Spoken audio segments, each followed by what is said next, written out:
Avis vascular centre, మన దేశంలోనే the best varicose vein hospital. So film actor అయ్యారు ఇప్పుడు. ఐ మీన్ ఫిల్మ్ ఇండస్ట్రీ గురించి మాట్లాడుకుందాం. ఒక పెద్ద స్టార్ హీరో వచ్చి ఒకవేళ ఇన్ కేస్ తను ఒకవేళ గే అయితే తను వచ్చి ఓపెన్గా గే అని చెప్పగలిగే ధైర్యం ఉంటే సొసైటీ మారుతుందని మీరు అనుకుంటున్నారు? ఖచ్చితంగా అయిందండి. ఇప్పుడు కరణ్ జోహార్ ఉన్నారు, మనందరికీ తెలిసిందే, బాలీవుడ్. ఆయన కింద ఎంతమంది బాలీవుడ్ యాక్టర్స్ ఉన్నారు, ప్రొడ్యూసర్స్ ఉన్నారు, మహామహుల ఫ్యాషన్ డిజైనర్ ఎంతోమంది ఉన్నారు. బట్ కరణ్ జోహార్కి ఇప్పుడు పోయిందేముంది? ఏం లేదు కదా. ఆయనకి ఏమైనా ఎక్కడైనా డ్యామేజ్ ఉందా? బట్ చాలా మంది ఆయనని కామెంట్ చేసి ఎగతాళి చేసే వాళ్ళందరూ చక్కగా కుర్చీలో కూర్చొని వాట్సాప్ చేతిలో పట్టుకొని కామెంట్ చేసేవాళ్ళే. But today he's ruling Bollywood. At the same time మన తెలుగు ఫిలిం ఇండస్ట్రీలో కూడా నాకు తెలిసినంతవరకు హీరోలు ఉన్నారు, సీరియల్ యాక్టర్స్ ఉన్నారు, మోడల్స్ ఉన్నారు, you know there are many popular people, many ఉన్నారు. బట్ అన్ఫార్చునేట్లీ ఏంటంటే మనకు నార్త్ ఇండియా అండ్ ఆ సైడ్ బాంబే, ఢిల్లీ కల్చర్లో ఉన్నంత ఫ్యామిలీ నుంచి ఉన్నంత ఓపెన్ మైండ్ మనకు మన సౌత్ ఇండియా, ఎస్పెషల్గా మన ఆంధ్ర, తెలంగాణ తెలుగు వాళ్ళ ఫ్యామిలీస్కి అంత లేదు. సో మేబీ ఆ రీజన్ వల్లనేమో మనం అందరం తరతరాలుగా తండ్రుల అదేమంటారు ఆధీనంలో పెరుగుతూ వచ్చాం కాబట్టి వీఆర్ కండిషనైజ్డ్.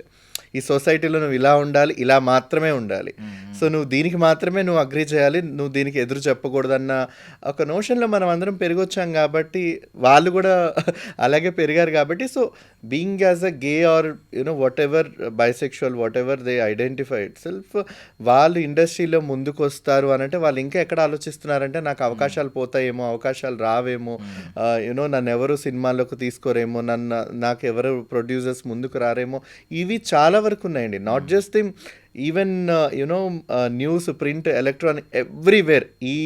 ఇక్కడ లేదు అనేది కాదు. సో ఐ హావ్ ఇది ఒకటి అడుగుతున్నా, ఆర్ యూ ష్యూర్? అంటే మీకు పేర్లు మాకేం చెప్పకలేదు, బట్ మీకు తెలిసిన ఇన్ఫర్మేషన్ 100% హీరోస్ లో.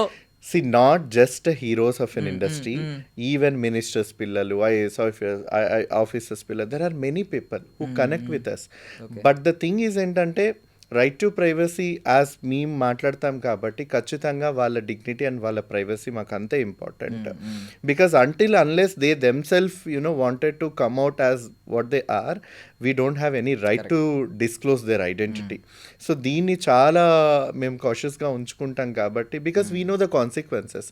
మీడియా అటెన్షన్ ఏంటి అని అంటే, సి యాజ్ నా ముక్కు మొహం తెలియని నాకే మనం ఏదైనా ఇంటర్వ్యూ అయితేనే మనకు వచ్చే థంబ్నెయిల్స్, ఈవెన్ పీపుల్ అక్కడ కామెంట్ చేసేది చాలా చాలా వల్గారిటీ, వాళ్ళ పర్సెప్షన్ చాలా డిఫరెంట్గా ఉంటుంది. సో అదే ఒక స్టార్ హీరో, హీరోయిన్ ఒక లెస్బియన్ అయ్యుండి, ఒక గే అయ్యుండి ఉంటే you know everybody wanted to judge.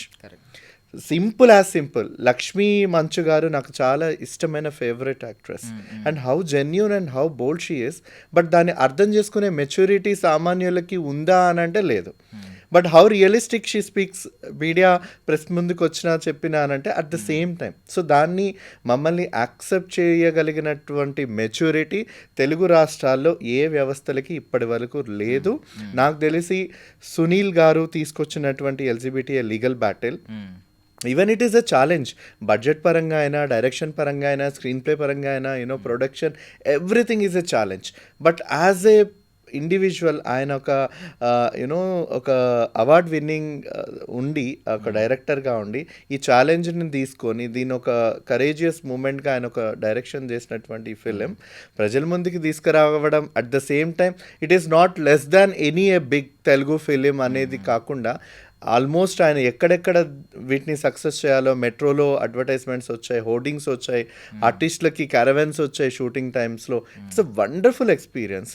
So I feel like you know కొంచెం ఆ స్టిగ్మాని బ్రేక్ చేసుకొని ఇండస్ట్రీ వాళ్ళు ముందుకు గనక వచ్చినట్లయితే నాకు చాలా అనిపిస్తుంది. నా ఫ్రెండ్స్ చాలామంది యూనో లిరిక్ రైటర్స్ ఉన్నారు, స్టోరీ రైటర్స్ ఉన్నారు, యూనో సౌండ్ ఇంజనీర్స్ ఉన్నారు, డైరెక్టర్స్ ఉన్నారు, జర్నలిస్టులు ఉన్నారు. If they all come out together we can make a wonders. But still as I mention stigma, so అది ఇంకా ఎక్కడో అందరిని ఆపేస్తుంది కాబట్టి యూనో ఎల్జిబిటీ మూవీ ఉందండి. మనం ఇప్పుడు ఈ మూవీలో విక్టిమ్స్గా చూపించాం. కొంచెం ఏంటంటే సొసైటీలో మార్పు తీసుకురావాలి అనేది మెయిన్ మోటో. కరెక్ట్. తెలియాలి వీళ్ళ బాధ, వీళ్ళ ఆవేదన తెలియాలి, వీళ్ళకి జరుగుతున్న అన్యాయం తెలియాలి. ఈవెన్ లీగల్గా కూడా చాలా మంది సరిగ్గా రెస్పాండ్ అవ్వట్లేదు, మార్పులు రావట్లేదు అని చెప్పి ఒక ఫైట్ కోసం తీసిన సినిమా, ఒక కాజ్ కోసం. బట్ ఒక సినిమా వచ్చింది, సుధీర్ బాబు గారు తీసిన హంట్ అనే ఒక సినిమా వచ్చింది. ఆ సినిమాలో చాలా నార్మలైజ్ చేశారు. అదొక సర్ప్రైజ్ ఉంటుంది లాస్ట్కి.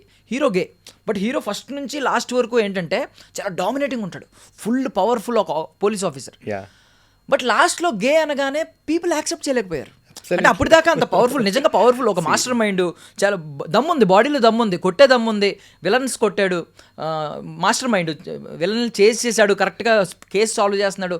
బట్ ఇవన్నీ పక్కకు పోయినాయి, మేధస్ అంతా పక్కకు పోయింది, వాడి క్వాలిటీస్, వాడి అచీవ్మెంట్స్ అన్నీ పక్కకు పోయినాయి. గే అనగానే యాక్సెప్ట్ చేయలేపారు. మీరు చూడండి, మనకు బాలీవుడ్లో ఆయుష్మాన్ ఖురానా చాలా పెద్ద బాలీవుడ్ యాక్టర్ ఆయన. తర్వాత రాజ్, ఆయన కూడా చాలా బాలీవుడ్ యాక్టర్. వీళ్ళు తీసినటువంటి శుభ్ మంగల్, జాదా సావధాన్ కానీ, యూనో ఈవెన్ మనకు Badhaai Do as a lesbian story, ఇవన్నీ బాక్స్ ఆఫీస్ బద్దలు కొట్టాయి. And I watched with my mother ఈ ఫిలిమ్స్ అన్నీ కూడా. బట్ ఆ పర్సెప్షన్ ఎలా ఉంది ఆడియన్స్కి అని అంటే, దాని మూవీలాగే చూస్తారు. దాంట్లో ఉన్న సో ఓకే, మన హీరో గే అయితే ఏంటి, సో రోల్ ఏం ప్లే చేశారు, మెసేజ్ ఏముంది, అది మన వాళ్ళు చూస్తారు. సో బట్ తెలుగు వాళ్ళకి నాకు తెలిసి ఇంకా కూడా ఫైట్స్, స్టోరీ, నరకడాలు, చంపడాలు, ఆ స్టోరీస్లో ట్విస్ట్, మన వాళ్ళకి భారీ బడ్జెట్స్తో తీసి పెద్ద పెద్ద సెట్టింగ్స్ వేసి, నాకు తెలిసి ఇది కొంత ఆడియన్స్ని మ్యానిపులేట్ చేసింది కూడా మన ఇండస్ట్రీ వ్యక్తులే నేను చెప్తాను. ఆల్రెడీ మనకు తమిళనాడు నుంచి ఒక క్రిటిక్స్ కూడా వచ్చాయి మన తెలుగు మూవీస్ మీద.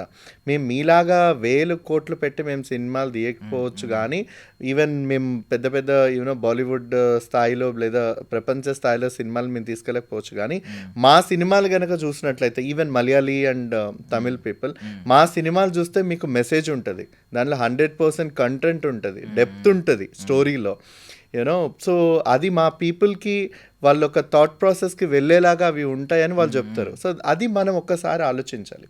స్టోరీ ఎంత బాగుంది, దాన్ని ఎలా ఉండాలి అనేది మన వాళ్ళు కాన్సన్ట్రేట్ చేస్తే బాగుంటుంది. యాజ్ యూ మెన్షన్, సో వాళ్ళకి ఒక ట్రాన్స్ ఉమెన్ అయినా, ఒక లెస్బియన్ ఉమెన్ అయినా, ఒక గే మ్యాన్ అయినా, వీళ్ళ లైఫ్, వాళ్ళ స్ట్రగుల్, వాళ్ళ ఎమోషన్ కనుక తెలియనప్పుడు వాళ్ళు ఎలా చూస్తారంటే ఇదంతా కూడా ఏముందిలే, వీళ్ళందరికీ ఏదో ఒక కైండ్ ఆఫ్ ఒక డిజార్డర్ ఏమో, వీళ్ళ కైండ్ ఆఫ్ ఒక పర్వర్షన్ ఏమో, వీళ్ళకి ఒక కైండ్ ఆఫ్ ఇదేమో అన్న ఒక దృక్పథంతోనే చూస్తారు, కానీ వాళ్ళ ఒక కామన్ మైండ్ సెట్తో వాళ్ళు చూడలేరు.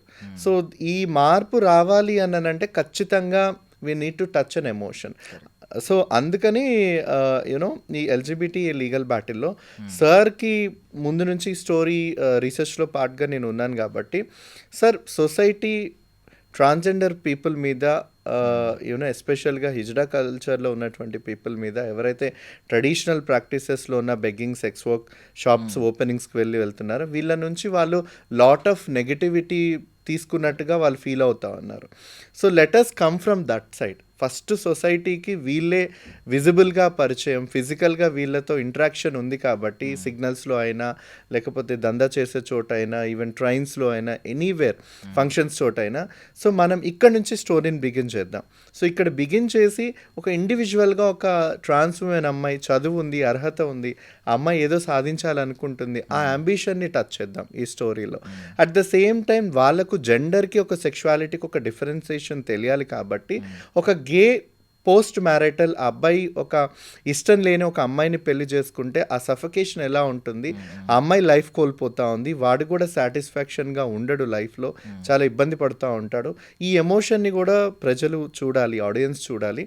బట్ మనం మొత్తం ఎల్జీబీటీకి సంబంధించిన లెస్బియన్, గే, బైసెక్షువల్, ట్రాన్స్జెండర్స్ చాలా షేడ్స్ ఉన్నాయి, 50 షేడ్స్ ఆఫ్ ఎ గ్రే అన్నట్టుగా చాలా షేడ్స్ ఉన్నాయి. ఇవన్నీ ఫస్ట్ తీసే ఒక మూవీలోనే చూపిస్తే అదంతా కలగూర గంపలాగా అయిపోతుంది, ఎవరికి అర్థం కాదు. So let us come from audience perspective. ఆడియన్స్కి ఉన్నది ఏంటంటే ట్రాన్స్జెండర్ వ్యక్తుల మీద, హిజ్రా వ్యక్తుల మీద కొంత వాళ్ళు దీవిస్తే మంచి జరుగుతుందని ఒక మంచి అభిప్రాయం దగ్గర నుంచి, వీళ్ళొక ఇరిటేటెడ్గా, వీళ్ళొక కైండ్ ఆఫ్ వీళ్ళొక మాఫియాగా తయారైపోయారన్న ఒక చిరాకు వరకు ఉంది కాబట్టి, సో దీని నుంచి ఒక బ్యూటిఫుల్ ఎమోషనల్ స్టోరీ రావాలని ఈ మూవీ ప్లాన్ చేసామన్నమాట. So I hope there will be much more movies with the LGBTQ storylines అని అనుకుంటున్నాను నేను. ఓకే.